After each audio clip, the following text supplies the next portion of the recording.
brought you by Silver Pumps and Motors. Top quality और consistent performance के लिए सिर्फ सिल्वर पंप्स नाम याद रखना। రేవంత్ సర్కార్ని హెచ్చరించారు ఎంపీ ఆర్ కృష్ణయ్య. బీసీ వ్యతిరేకగా రేవంత్ మారుతున్నారన్నారు. బీసీలకు 42% రిజర్వేషన్లు పెంచకపోతే రేవంత్ చిట్టా విప్పుతామన్నారు. రేవంత్ సర్కార్ ముందు 3 డిమాండ్లు పెట్టారు ఆర్ కృష్ణయ్య. తమ డిమాండ్లు నెరవేర్చకపోతే ఉద్యమం తప్పదంటూ హెచ్చరించారు. ప్రభుత్వం ముఖ్యమంత్రి గారు ఎలాంటి మీనమిషాలు లెక్క పెట్టకుండా వెంటనే 42% పెంచాలి. పెంచకపోతే మీ చిట్టంతా బయటకు వస్తుంది. ఇప్పటికే మంత్రివర్గంలో అన్యాయం చేశావు, కార్పొరేషన్ చైర్మన్లలో అన్యాయం చేశావు. బీసీ పిల్లలు ఇంజనీరింగ్ మెడిసిన్ అవి చదువుతుంటే వాళ్ళ ఫీజులు కూడా ఇవ్వడం లేదు. అదేవిధంగా కార్పొరేషన్ నుంచి పిల్లలకు చదువుకు ఫీజులు ఇస్తలేవు, స్కాలర్షిప్లు ఇస్తలేవు.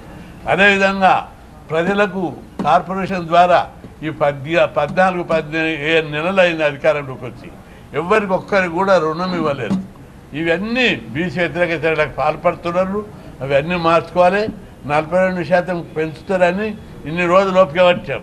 ఈరోజు మీరు రంగు బయటపడ్డది, పెంచరు, తప్పించుకోవడానికి చూస్తున్నారని.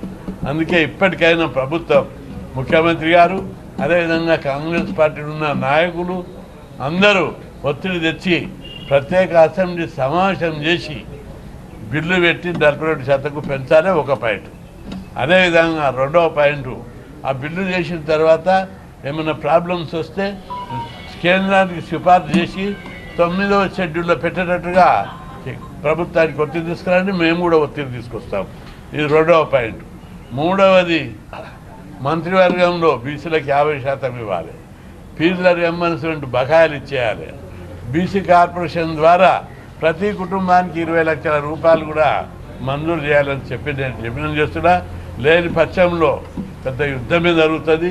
రాష్ట్రంలో ఎంతకైనా తెగించి పోరాడతామని చెప్పి ప్రభుత్వాన్ని నేను హెచ్చరిస్తున్నా.